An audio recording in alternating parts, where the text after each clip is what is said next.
Hey, Phi-Sci. So far we have learned about the atom. We've learned about the subatomic particles in the atom. We've spent a little time on the periodic table. So our new unit now is looking at how the periodic table is arranged and how that can help us learn information about the elements that are on their atomic structure, and which elements will start interacting with which elements, so we can really start getting into some cool chemical reactions. So the alien activity from Thursday hopefully helped you see that we're going to look for trends as you move horizontally and vertically in the periodic table, and that we can start looking for similarities as we look down the columns or the groups or families they're called on the periodic table, and look across the rows or the periods on the periodic table. So some of the things that we need to consider, this should look familiar to you. If I have, let's say, a lithium atom, we'll make it a stable lithium atom. This is one of the isotopes of lithium. Here's another isotope of lithium. As we look at this, we should know that since this is lithium and this is the atomic number down here, that there are 3 protons that are in the nucleus. And for this to be a balanced neutral atom, that means that we need to have 3 electrons. So what we need to start looking at is, where are those electrons? So here's the basic concept. There are different orbital levels where the electrons will be housed, and in those levels, each level out is a different amount of energy.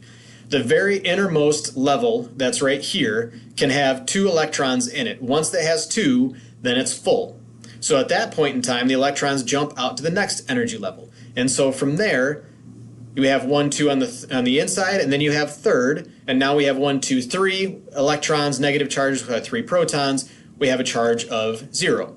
I'm going to come back and I'm going to make this a neon, where we have 10 total protons, and we'll make it stable. So we had 10 neutrons in there. So now we have 10 and 10 gives us our 20. And you'll notice that right now we have plus 7 because we have 10 protons and we have only 3 electrons. So we have 7 more positive charges.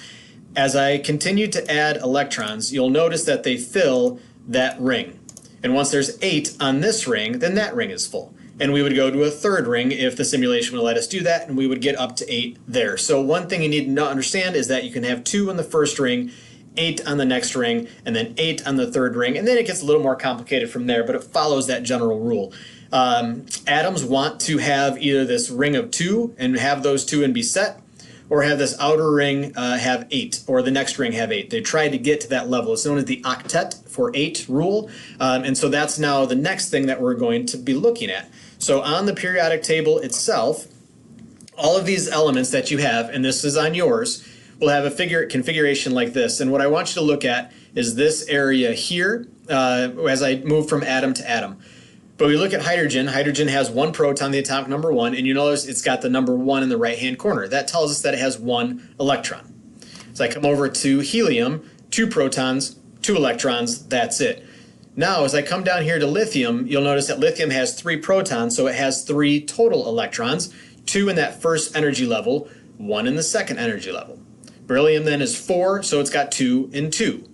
So move over here to boron, 2 and 3 to make our 5, all the way over to that neon, 2 and 8.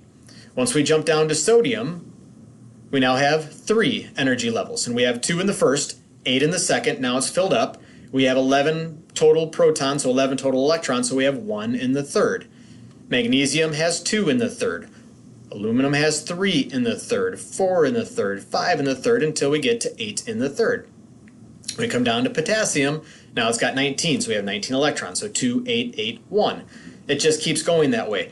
So one of the things to recognize is that whichever period, row that it's in, is how many energy levels there are. Everything in the 4th row or period has 4 energy levels. Everything in the 3rd has 3 energy levels. Everything in the 2nd has 2 energy levels. So the row it's in, or the period it's in, tells us how many energy levels there are. Now let's go vertically. In column 1, hydrogen has 1 electron in its outermost shell. It's known as a valence electron. Lithium has 1.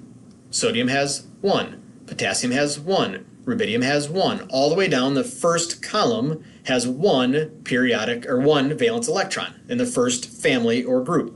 Everything in the second family or group has 2 outermost electrons. We're going to skip over the transition metals here because they're a little confusing, but now that trend continues. Ignoring that middle portion, the next column beyond those middle transition metals, now we're in the third one of those, and we have 3 valence electrons. Carbon and everything in that column, column 14, has 4.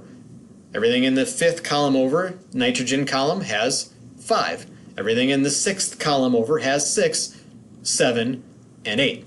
So what column it's in tells us how many outermost electrons there are, and that's important for us to start putting some ideas together. For example, chlorine has 7 in its outermost ring. It wants to get to 8. So what can it do? Well, it can say, hey sodium, I see you have 1. If you give me your outermost electron, you'll be down to 8. I'll be up to 8. We're happy. When that happens, sodium and chlorine come together, we get table salt. Those ideas should help you now figure out the information that you're trying to get on the worksheet that I have put out for you. Do your best on that today, and then on Monday when I'm back, we will go over that and help answer any questions that you have.